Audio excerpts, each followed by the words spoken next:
Good morning students. PN junction पर हम लोगों ने डिस्कशन किया था, तो आज हम लोग ये जानेंगे सर्किट सिंबल क्या होता है पीएन जंक्शन का। तो ये है सर्किट सिंबल, यहाँ पर है ये इसका एनोड टर्मिनल और इधर कैथोड टर्मिनल। ये पी साइड कहलाता है और ये एन साइड कहलाता है ना। इसको हम ऐसे भी दिखा सकते हैं कि एक साइड पी प्लस दिखा दिया है और एक साइड माइनस को दिखा दिया, ठीक है। तो ये पी साइड है और ये एन साइड है ना। जनरली पी साइड पॉजिटिव होता है, एन साइड नेगेटिव होता है। फिर हम लोग आते हैं वीआई कैरेक्टरिस्टिक, है ना। VI characteristic of PN junction diode, ये क्या है?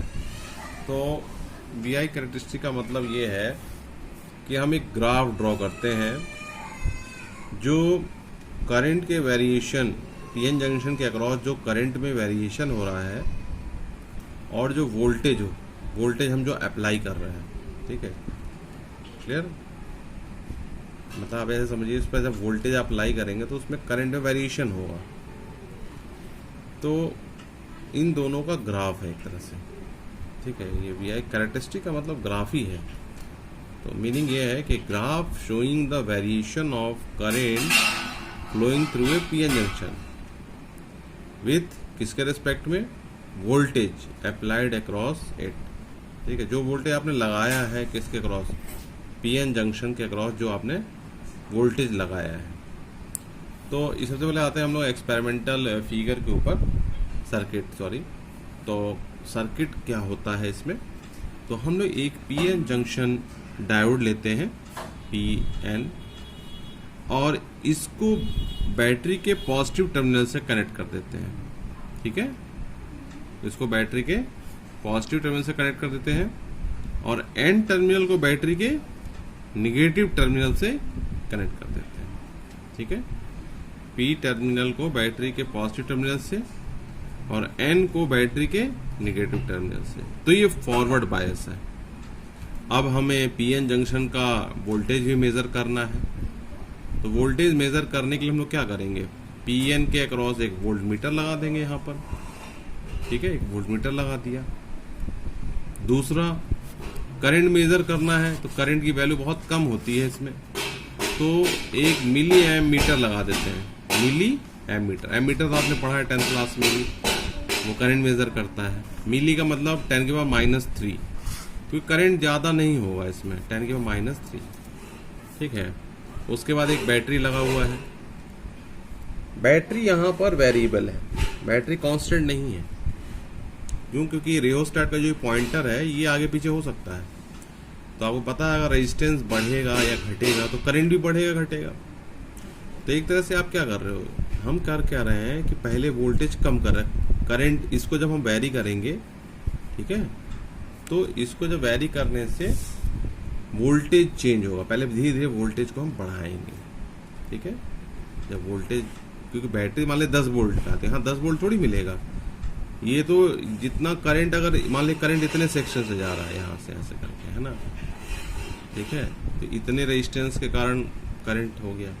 हमने और रेजिस्टेंस बढ़ा दिया तो करंट और कम हो गया, ठीक है। तो करंट कम होने के कारण वोल्टेज पे भी असर पड़ेगा। तो हम लोग क्या करते हैं, सबसे पहले इस पर कम वोल्टेज अप्लाई करते हैं, धीरे धीरे वोल्टेज को बढ़ाते हैं।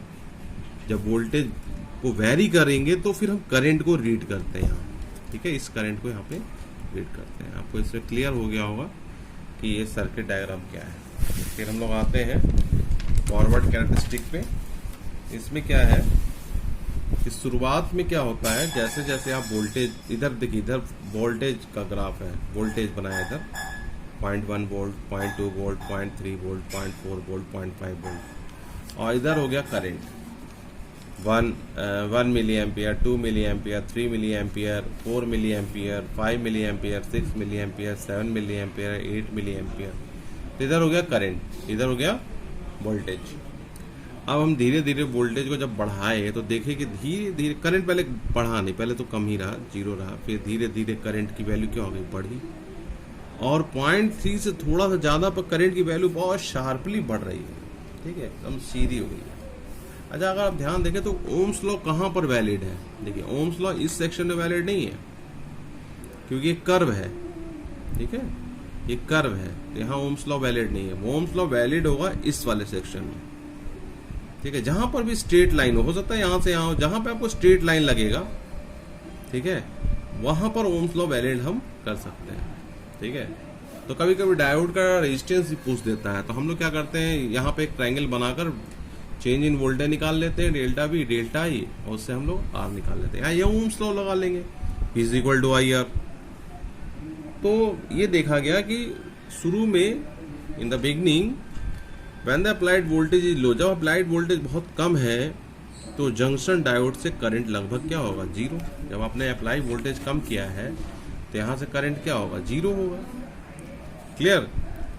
क्योंकि पोटेंशियल बैरियर कितना होता है? जर्मेनियम का पोटेंशियल बैरियर है 0.3 वोल्ट। 0.3 वोल्ट से नीचे में तो काम करेगा नहीं जर्मेनियम। और सिलिकॉन का जो है वो बैरियर वोल्टेज होता है 0.7 वोल्ट, तो 0.3 से लगभग उठेगा ये, ठीक है, 0.3 से कम पर काम नहीं करेगा। ये क्वेश्चन ही पूछा जाता है कि हम लोग जर्मेनियम को क्यों यूज करते हैं इन रिस्पेक्ट ऑफ सिलिकॉन, तो आपका ये आंसर होना चाहिए कि जर्मेनियम का जो वोल्टेज होता है वो होता है 0.3 वोल्ट, ठीक है, पोटेंशियल बैरियर, और सिलिकॉन का ज़्यादा होता है। तो हमें तो अच्छा तो जर्मेनियम है क्योंकि 0.3 पे ही स्टार्ट कर देगा वो, सिलिकॉन का थोड़ा और आगे से बढ़ेगा। ये भी क्लियर हो गया होगा। फिर क्या होगा, धीरे धीरे देखिए, फिर जैसे जैसे वोल्टेज बढ़ाएंगे करंट बढ़ना शुरू हो जाएगा, ठीक है। तो यही सब पॉइंट पे लिखा है कि पीआई ग्राफ एक स्ट्रेट लाइन नहीं है। Junction diode does not obey Ohm's law. Ohm's law को ओबे नहीं करता जंक्शन डायोड कभी भी। हाँ, कुछ सेक्शन में वो कर सकता है लेकिन ओवरऑल नहीं करेगा क्योंकि कर पूरा पूरा स्ट्रेट लाइन नहीं है। इनिशियली करंट इंक्रीज करेगा बहुत स्लोली, लगभग नेग्लिजिबल, और जब वोल्टेज जो है आपका बैरियर वोल्टेज से ज्यादा हो जाएगा, ठीक है, तब करंट बढ़ना शुरू हो जाएगा। उसको हम लोग कट इन वोल्टेज भी कहते हैं, थ्रेशोल्ड वोल्टेज भी कहते हैं, ठीक है। Barrier voltage, threshold voltage, cut in voltage सब उसके नाम है। तो फिर से हम लोग इसको देखेंगे तो लगभग जर्मेनियम के लिए 0.3 वोल्ट है और सिलिकॉन के लिए 0.7 वोल्ट है। After cut in voltage diode current increases very rapidly. जब कट इन वोल्टेज से ज़्यादा वोल्टेज आप बढ़ाएंगे तो डायोड करंट बहुत ज़्यादा बढ़ेगा, एक्सपोनेंशियली बढ़ेगा, e की पावर x के फॉर्म में होगा। और थोड़ा सा भी हम अगर डायोड वोल्टेज और बढ़ाएंगे तो और तेजी से होगा। मतलब थोड़ा सा डायोड वोल्टेज में बढ़ाएंगे तो करंट बहुत तेजी से बढ़ेगा, ठीक है। तो अब जो है कुछ देर के बाद डायोड एक ऑर्डिनरी कंडक्टर हो गया। उसको हम लोगों ने ए बी स्ट्रेट लाइन से दिखाया है, मैंने ग्राफ भी बनाया है, ठीक है। और बैरियर वोल्टेज वो है जहां पर करंट जो है करंट की स्पीड वहां वहां से स्टार्ट हो जाता है। अब इसमें एक बात और रखना है कि म्यूनिटी चार्ज कैरियर जो है वो उसको रेजिस्टेंस बहुत कम लगेगा, ठीक है, वो feel negligible resistance minority charge carriers. तो resistance across junction is quite low. Clear? तो minority charge carrier feel negligible resistance at the junction, that is resistance across the junction is quite low। अब आइए फिर हम लोग अब अगले section में हम लोग फिर रिवर्स बायस कैरेक्टरिस्टिक देखेंगे, ठीक है। आपको कोई भी क्वेरी हो उसको पूछ लेना है, और सबसे पहले ध्यान रखना है नोट्स जो भी आपको प्रोवाइड किया जा रहा है इसको जरूर आप राइट डाउन कर लीजिए, लिख लीजिए, क्योंकि आपको बाद में फिर दिक्कत होगी, ठीक है। तो नोट्स प्रॉपर बनाइए, ठीक है। छूट जाए कोई बात नहीं, 1-2 पेज छोड़ दीजिए, तो बाद में भी आपको प्रोवाइड कर दिया जाएगा, क्योंकि लिखने में टाइम लगता है। बाद में आप बनाएंगे फिर आप पढ़ेंगे क्या, तो बुक्स तो आप उतना पढ़ नहीं पाएंगे, ठीक है। नोट्स रहेगा तो रिवीजन करने में बहुत जल्दी जल्दी आपको समझ में आ जाएगा। इन चीज़ को रटना नहीं है, जहाँ जहाँ डेफिनेशन है वहाँ आप याद कर सकते हैं, डेफिनेशन को समझ कर याद कर सकते हैं, ठीक है। लेकिन चीज़ों को समझिए पहले, डेफिनेशन टर्म क्या है, ग्राफ कैसा है, ग्राफ को याद करिए, ग्राफ कैसा है। सब एक्सपेरिमेंटल ग्राफ है, इस एक्सपेरिमेंट से ग्राफ देखा गया, आप भी प्रैक्टिकल करेंगे तो ऐसा ग्राफ बनेगा। तो इसको थोड़ा आपको याद रखना है, ठीक है। फॉरवर्ड बायस में ग्राफ कैसे बनता है, रिवर्स बायस में ग्राफ कैसे बनता है, फॉरवर्ड बायस का मीनिंग क्या है, कैसे कनेक्ट करते हैं हम बैटरी। तो बहुत सिंपल लैंग्वेज में मैंने लिखा है, फिर भी मैं इसको जानबूझकर ये बार बार आपको बड़े आसानी तरीके से पढ़ा रहा हूँ ताकि आपको सब चीज़ समझ में आ जाए, कोई कन्फ्यूजन ना रहे। ठीक है, फिर भी अगर कोई कन्फ्यूजन रहता है तो आप हमसे पूछिए, बेहिचक पूछिए, हम आपको बताने के लिए हर समय तैयार हैं। ठीक है, लेकिन नोट्स को बनाइए प्लीज़, है ना। मैंने मुझे लग रहा है बहुत बच्चे नहीं बना रहे हैं, तो और उसको फिर हमें चेक कर दिखाइए। कुछ गर्ल्स का मैंने नोट किया था, उन्होंने बना लिया था, है ना, तो बहुत अच्छा है, बहुत बढ़िया। ठीक है, तो नोट्स को प्रॉपर आप बनाइए और हमें दिखाइए। ठीक है, फिर उसके भी मार्क्स जुड़ेंगे बाद में, आपको फिर दिक्कत आएगी, फिर हमसे मत कहिए कि सर इसमें मार्क्स कम मिले। नोट्स प्रॉपर बनाइए, उन चीज़ों को जो जो चीज़ लिखवा रहे हैं फिर बाद में आपको लिखने में बहुत टाइम लगेगा। ठीक है, ये गलती मत करिए।